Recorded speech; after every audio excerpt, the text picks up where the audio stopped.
Alright, YouTube, we're back with another topic that's going to piss a lot of people off. Which is apparently like, I guess this is what we like doing on this channel. I don't know, it just kind of seems like every time I have a topic, it turns out to be controversial, and a lot of people get in a bad mood about it, to say the least. So, let's have comments in the comment section, but keep everything simple. Don't comment if you didn't watch the whole video. I mean, come on. Speak with an educated thought. Like, don't just be mad for the sake of being mad. Okay, so we are talking about why USGI mags suck in comparison to Pmags. Now, there is one and only one advantage to the USGI magazine, in my opinion.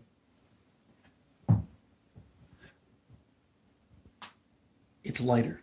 It is slightly lighter, and that, I mean, don't get me wrong. A lighter magazine is an advantage, although it's not significantly lighter. It really isn't. Some people might also argue that they have a hard time fitting out Pmags into some mag pouches and carriers and all that stuff, when in reality, if you're having issues fitting Pmags into those, I mean, yeah, USGI mags will typically work, but there is plenty of gear designed around the Pmag. That really shouldn't be an issue. If you're having issues with magazines not fitting, you just need different gear, honestly. It typically only arises as an issue in multi-mag pouches where you've got mags stacked side by side. So let's get into this. Now, scientific testing has shown time and time again it takes more force to crack the feed lips on a Pmag as it does to dent the feed lips on a GI mag. Now, also a steel magazine for that matter. Now, if your feed lips get damaged, scratched, dinged up, you look at the mag and you're like, well, does that work? Does that not? Typically, you don't know. You don't know unless you put 60, 90 rounds through it. While a Pmag, if it's cracked, it will show you immediately. However, a Pmag that is cracked will often still work. In point, we had to do this video a couple times over, and if you look on this Pmag, there's a crack. This is a Pmag I've had for years, however, and I've been exceptionally rough on. The magazine has been loaded for long periods of time, thrown around in the rain, the snow, on the ground. Actually, I'm pretty sure this is a magazine I stepped on accidentally.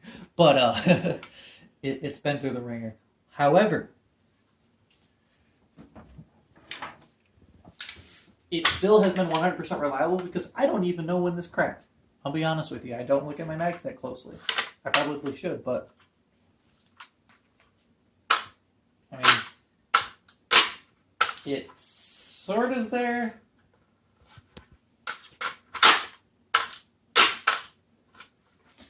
I mean, when I'm rotating the rifle to get rid of a mag, it leaves. I'm not going to do it and throw a mag halfway across the room, however. But, granted, this didn't work. I looked at it. Clear indication that this magazine is not functional.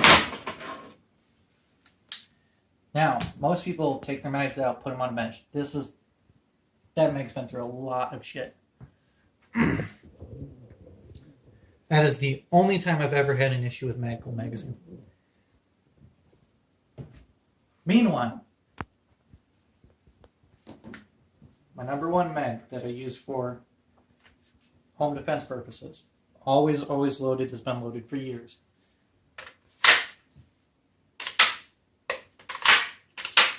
Drops free, of course.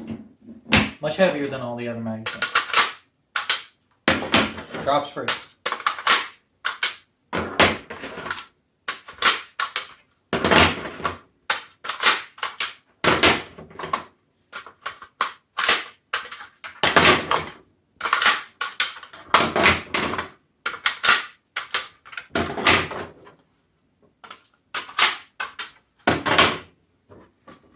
.40-round Gen 3.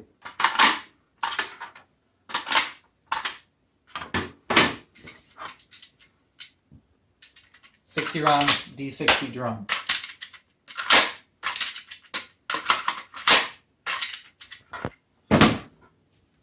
By the way, I want you guys to name another Stanag magazine, Stanag drum magazine that's as reliable as that thing right there.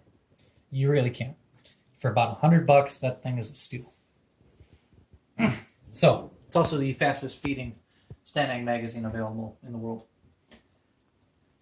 Now, that really doesn't matter unless you get a really short gas system machine gun, however, but you're not going to outrun that magazine no matter what the hell you do.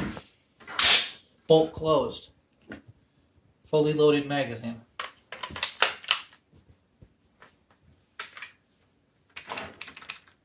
Seats in the rifle, no issue. Now, aluminum magazines. These are either hit or miss. They either work or they don't. Don't get me wrong, all of these magazines on the table are mostly reliable. However, all but one of them doesn't drop free.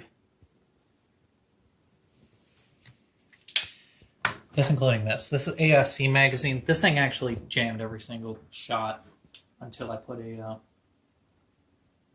GI fodder in it. This is a 5-rounder. This is not a surplus magazine. This is modern production. Got that for coyote hunting. I mean, this thing leaves with force. Now, this is a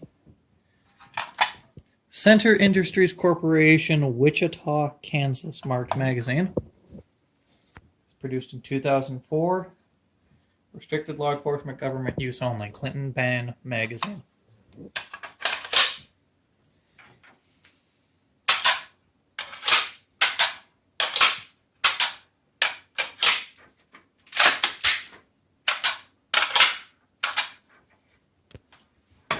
Absolutely flawless function.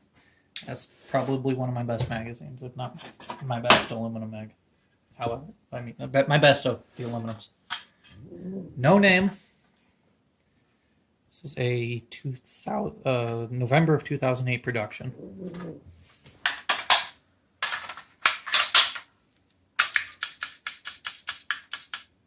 No go. No go.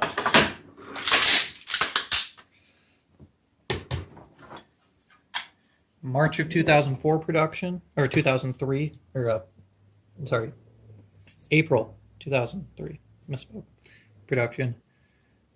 OK Industries magazine. Generic floor plate, does not have an OK Industries floor plate. Once again, Clinton ban mag, marked restricted law enforcement government use only.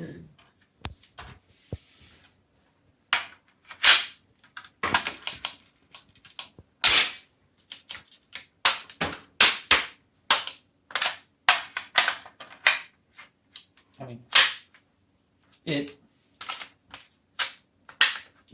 it's a no-go. You can feel it dragging on the mag wall.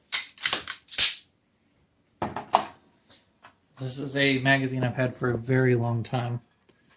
September 2004, OK Industries magazine with an OK Industries floor plate.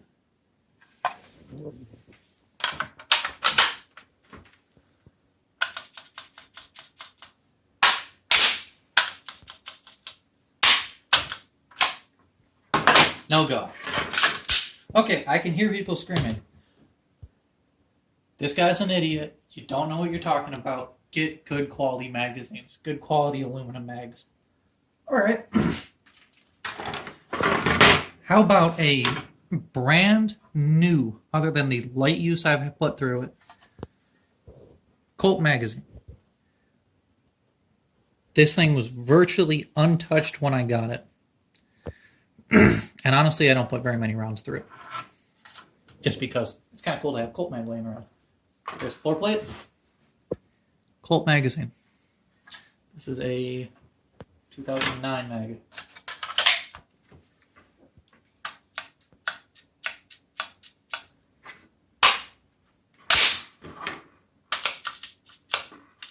No go. Now, everybody's going to say, okay, get steel magazines. They still have the same problem of deforming. Everybody's going to say, get Lancer magazines. They still have the same problem of feed lip deforming. The reason why the Pmag has been repeatedly the best magazine on the market, in my opinion, is it's a polymer feed lips. They are extremely, extremely reliable magazines, and I challenge you to have any issues with the magazines. This single magazine has been through literally years of abuse and is a very, very minor crack.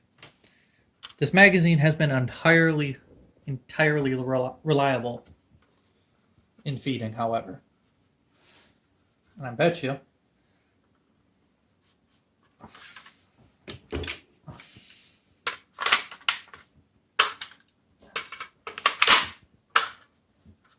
hangs up a little bit. Bet you if I get that set back into place. Would you look at that? Do that with an aluminum mag that isn't dropping through.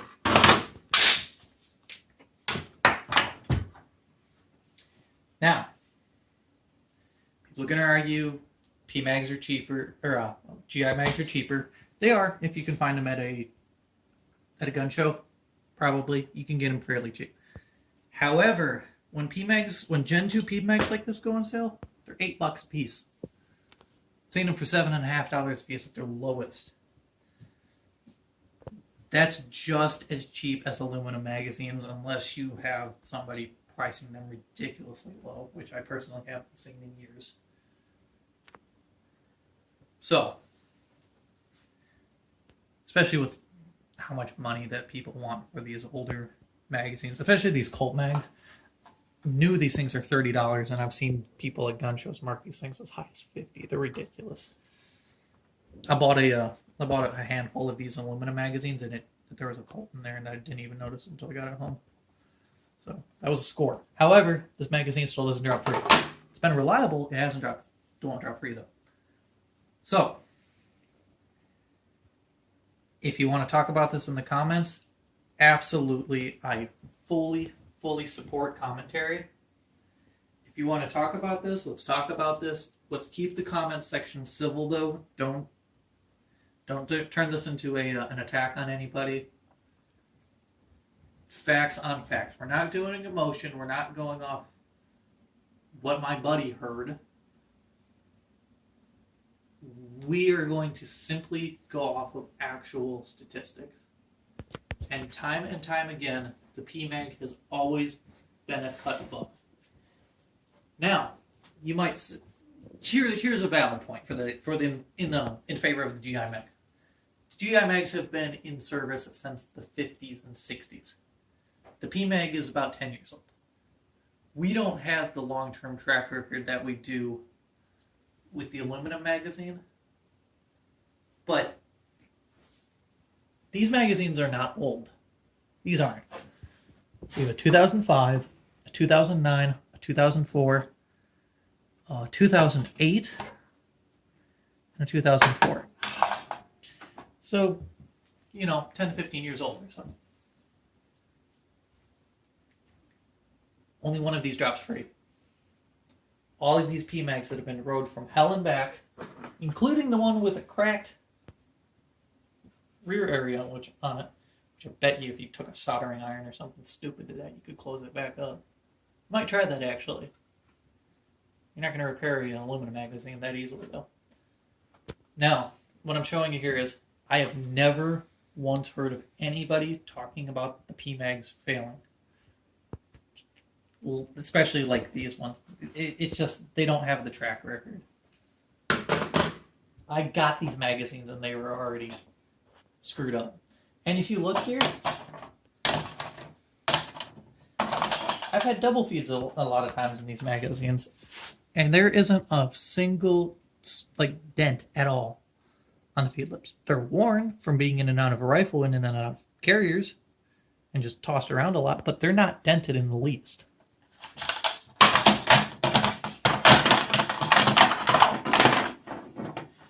It's just, I don't think anybody can drop a fully loaded metal feed lip magazine on the ground and have it hit feed lips first and then pick it up and be 100% confident that it's going to work. I wouldn't bet my life on it, and I don't think you guys should either. For serious applications, I'm not trying to go into the whole, when the zombies come, or long story short, this is my home defense rifle. This is my home defense magazine. Typically, I have at least one other magazine loaded near the rifle. I have them unloaded for the purposes of this video. This is the magazine I have chosen to trust my life on. This is a magazine I've had for years. It's been loaded for years, and I have never, ever once had any malfunction as out of this magazine. The rifle actually came with this magazine, and I have been entirely happy with it. So, as I said, if you want to comment on the video, go ahead and comment. Keep everything, peaceful. Don't act like retards. I hope you enjoyed the video, guys. Please throw a like hit the like button and subscribe for more stuff. Also, check out my other videos if you like getting pissed off at what I say. So, more videos coming soon. See ya.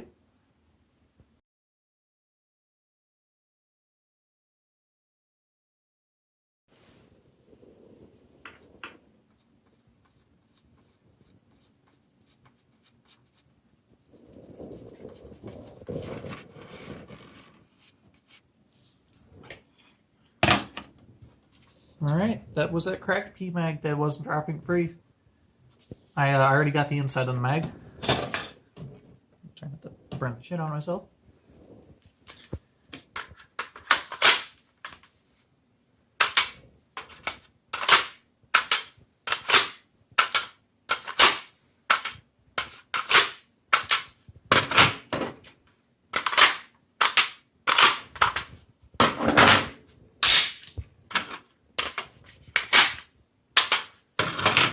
Say nay now, naysayers.